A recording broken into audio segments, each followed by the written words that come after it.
आज आपण बनवणार आहोत खास चवीला चविष्ट असे स्वादिष्ट असे गुलाबजामुन. तर तुम्ही पाहू शकतात या ठिकाणी खवा, सोडा तसेच पीठ या ठिकाणी मी सर्व साहित्य घेतलेलं आहे. तर आता हे सर्व साहित्य आपण या खव्यामध्ये मिक्स करून घेणार आहोत. तर तुम्ही जर माझं चॅनल सबस्क्राईब केलं नसेल तर पटकन सबस्क्राईब करून घ्या.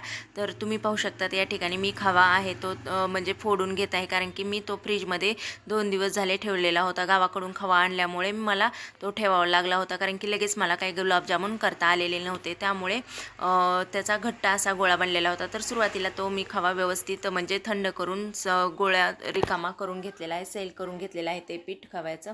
आणि त्यानंतर त्यामध्ये आता आपण 1 वाटी गव्हाचं पीठ घालणार आहोत, चवीपुरतं मीठ आणि 1.5 चमचा सोडा घालणार आहोत. याने तुमचे जामन हे खूप खूप म्हणजे काही खूप स्वादिष्ट होणार आहेत. तुम्ही माझ्या पद्धतीने एकदा गुलाबजामुन करून पहा, तर तुम्हाला देखील हे आवडतील. कारण की मी मैदा किंवा रव्याचा वापर करत नाही गुलाबजामुन करताना, कारण की मैद्यापेक्षाही खूप छान असं आपलं गव्हाचं पीठ असतं. कारण की ते जर बारीक असेल व्यवस्थित तर तुम्ही त्यामध्ये गुलाबजामुन करताना ते ॲड करू शकतात आणि त्याने चव पण येते आणि पौष्टिक पण ते राहतात. तर तुम्ही पाहू शकता या ठिकाणी छान असा आता माझा गोळा मळून तयार झालेला आहे. आणि हे करत असताना मध्येच शताक्ष आणि क्षितिजा खूप खुश होत्या, कारण की आता गुलाबजामुन खायला भेटणार होते, ते तुम्ही पाहूच शकतात.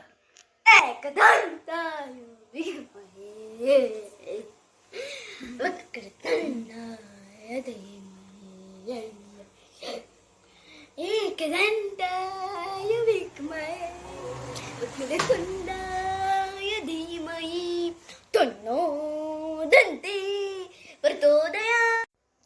तुम्ही पाहिलंच असेल की कशी मस्करी चालू होती शताक्ष आणि क्षितिजाची.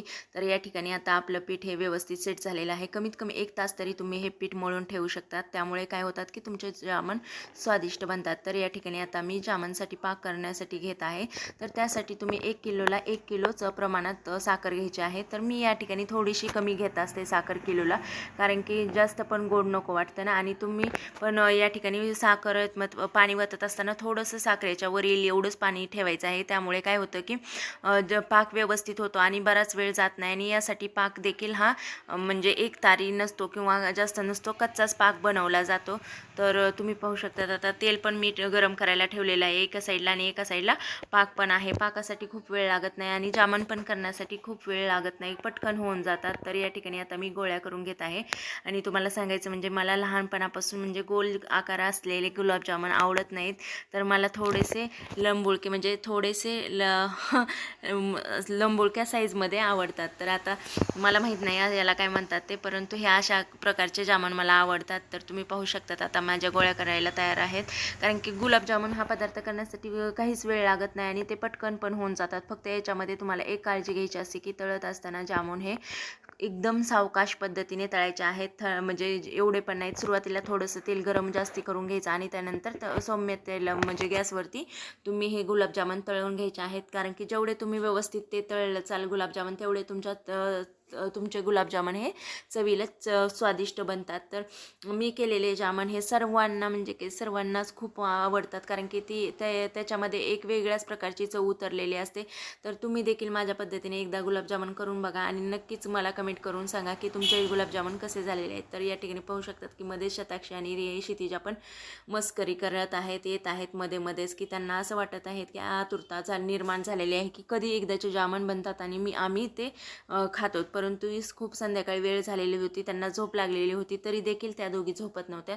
तर आता बऱ्यापैकी माझं तेल गरम झालेलं आहे. तर त्यामध्ये मी आता हे केलेल्या गोळ्या मी काय करत आहे सोडून घेत आहे आणि व्यवस्थित तळून घेणार आहे. तुम्ही पाहू शकता त्या ठिकाणी तेल गरम छान झालेलं आहे. तर थोडंसं जास्ती झालेलं होतं, त्यामुळे हे असे पडलेले होते. परंतु एवढं पण गरम होऊ द्यायचं नाही, पटकन त्याला हलवायचं आहे. मध्येच काहीतरी झालेलं होतं, त्यामुळे माझं लक्ष याकडेच गेलेलं नव्हतं. त्यामुळे हे असे टक्के पडलेले आहेत, नाहीतर माझ्या गुलाबजामुनला अजिबात असे टक्के दिसणार नाहीत.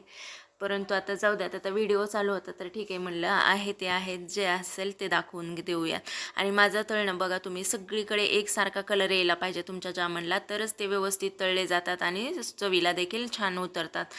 तुम्ही पाहू शकतात. आणि आम्ही जास्त करून तर म्हणजे असं गावाकडलाच खवा वापरतो, दुकानातून किंवा बाहेरून घेतच नाहीत, कारण की व्यवस्थित खवा भेटत नाही का, त्यामध्ये मिक्स काही केलेलं असतं, त्यामुळे ते व्यवस्थित राहतच नाही. आणि ह्या जामांची म्हणजे गावाकडील खवा आणलेल्या जामांची टेस्ट ही खूपच सुंदर राहते. तुम्ही बघाच, कारण की तो घरगुती असतो, त्याच्यात भेळमिसळ किंवा काही नसतं केलेलं.